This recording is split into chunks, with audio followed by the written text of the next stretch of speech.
Hello students, welcome to Light Sub Lessons. Myself Rupam Dhani, and today I will discuss about a very interesting topic, that is management by objective. So what is management by objective? যে কোনো organisation, সেটা formal organisation হোক বা informal organisation, সেটা ছোট কোনো company হোক বা একটা লার্জ এমএনসি কোম্পানি হোক, প্রত্যেকটা অর্গানাইজেশনে যারা টপ লেভেল ম্যানেজমেন্ট থাকে তারা কিছু স্ট্র্যাটেজিক ডিসিশন নেয়, যেই ডিসিশনের জন্য তাদের এমপ্লয়িরা আরও ভালোভাবে কাজ করতে পারে, তাদের পারফরমেন্সটা ইনক্রিজ হয়। So to increase the performance, if any management take different strategic approach, that is called the management by objective. So the strategic approach to enhance the performance of what? To enhance the performance of employee. কারণ এটা দেখা যায় যে কোনো অর্গানাইজেশনে কোনো employee বা কোনো ওয়ার্কার, তারা যদি ঠিকঠাক মোটিভেটেড না হয়, তারা যদি নিজের অবজেক্টিভ না ক্লিয়ার থাকে, তাহলে কিন্তু তাদের পারফরমেন্সটা ইনক্রিজ হয় না। So it is the duty of the top level management or the immediate boss of that workers to maintain or to take the strategic decision to enhance the performance of their employees. So enhance the performance of the employees, performance enhance হয়ে তাদের লাভ কি, প্রত্যেকটি এমপ্লয়ির লাভ কি? C, যে কোনো employee তারা অর্গানাইজেশনে কাজ কেন করে? তারা অর্গানাইজেশনে কাজ করে basically two earn the money, to earn the salary, to earn the income. Okay, so একটা কোম্পানি একটা এমপ্লয়িকে স্যালারি কেন দেবে? যতক্ষণ না সেই এমপ্লয়িটা সেই কোম্পানির জন্য কিছু কাজ না করবে। সো ডেফিনেটলি এইটাই হলো main connection between organisation and the employee. Employee যদি ভালো কাজ করে, অর্গানাইজেশন তাকে আরও বেশি স্যালারি দেবে। যদি এমপ্লয়ি খারাপ কাজ করে, তাহলে অর্গানাইজেশন তাকে স্যালারি কম দেবে। আর এটা again it is a demotivation for the employee also. So this management by objective basically taken by the top level management. So as I told that employee কেন অর্গানাইজেশনে কাজ করে? To earn the salary. But সে স্যালারিটা পাবে কেন? সে যদি ভালো কাজ করে। সো ডেফিনেটলি এমপ্লয়ি তাদের পারফরমেন্স দিয়ে অর্গানাইজেশনে থাকতে হবে। সো তাদের পারফরমেন্সটা যখন ইনক্রিজ হবে, ডেফিনেটলি ওভারঅল অর্গানাইজেশনের প্রফিট হবে। So by increasing the performance of the employee, that also increase the profit of the organisation. So অর্গানাইজেশনের যদি প্রফিট হয়, organisation also give the bonus, give commission to employees. So that means এমপ্লয়িরা আরও motivated হবে কাজ করার জন্য। So it is a cyclical process, and this cyclical process basically taken by the different strategic approach by the top level management. Okay, so now we will see that what are the different steps of management by objective. See, the first step is define the organisational goal. So what is my organizational goal? If any organization, for take an example, that any organization like marketing, any sales or marketing organization, তাহলে যে কোনো marketing অর্গানাইজেশনে main objective কি? To sales the product in more value, in more number, right? So সেটা হলো আমার organisational goals. And next, what is the employees objective?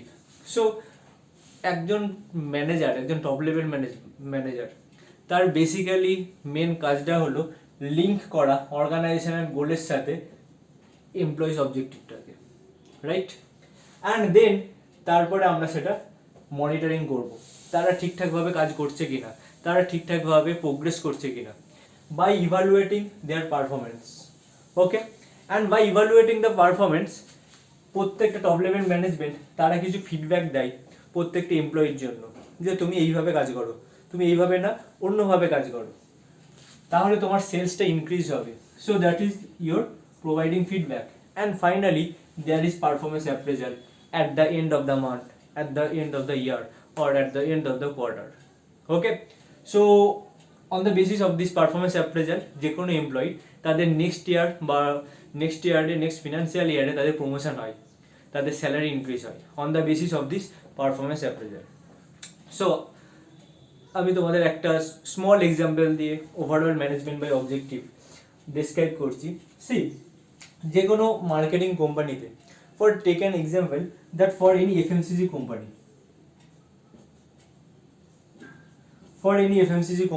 right? So they are basically are the any sales and marketing company. So the main organizational goal is to increase the sales, right? Now think about what is the employee's objective. যে কোনো employee, একটা সেলসম্যানের, ধরা যায় একটা সেলসম্যানের তার monthly target হলো 25,000 income করা per month.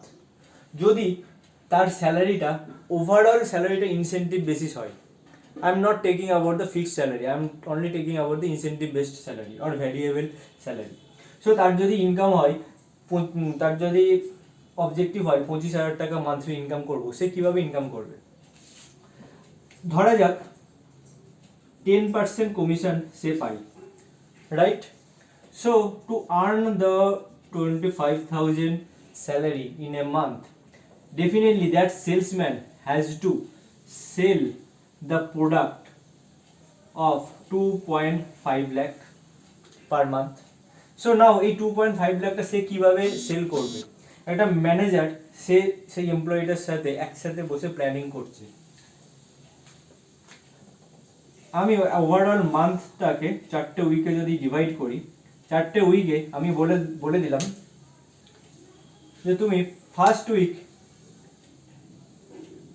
1 lakh টাকার সেল করো at any how, second week 25,000 টাকার সেল করো, থার্ড উইক এগেন 1 লাখ টাকার সেল করো, অ্যান্ড ফোর্থ উইক এগেন 25,000 টাকার সেল করো, রাইট?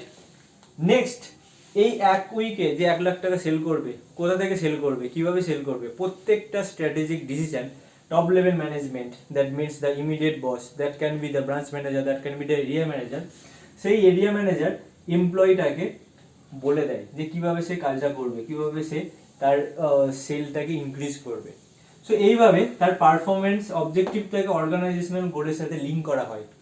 যে সে ভাবছে সে যদি 2.5 লাখ টাকা সেল করতে পারে, সে 25,000 টাকা ইনকাম করবে, বাট 2.5 লাখ টাকা সেল মানে ওভারঅল অর্গানাইজেশনাল গোল বা অর্গানাইজেশনের একটা অবজেক্টিভটাও ফুলফিল হয়ে যাচ্ছে, ওভারঅল অর্গানাইজেশনেরও কিন্তু সেল হচ্ছে, দ্যাট মিনস রেভিনিউ জেনারেট হচ্ছে, দ্যাট মিনস প্রফিট জেনারেট হচ্ছে, right?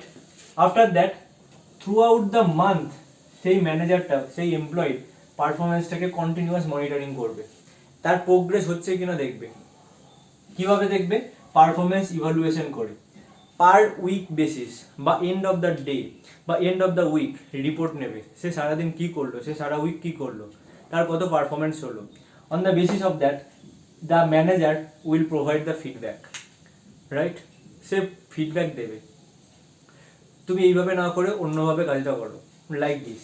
And finally at the end of the month সে একটা কিছু কমিশন পাবে, সে একটা কিছু ইনসেন্টিভ পাবে, হতে পারে তার পারফরমেন্স অ্যাপ্রেজালটা খুবই ভালো হলো, তার কাস্টমাররা খুবই satisfied, and he will be promoted as a senior management, as a senior position, right? So this is the basically the management by objective. So management by objective basically taken by the top level management, and it is a strategic approach. Okay, so thank you. This is up to the today's video, that is about the management by objective, and on the next video I will again come with another new interesting topic. So till then stay tuned with us, and if you new in this channel, please do subscribe our channel and click the bell icon to get the notification first. So thank you.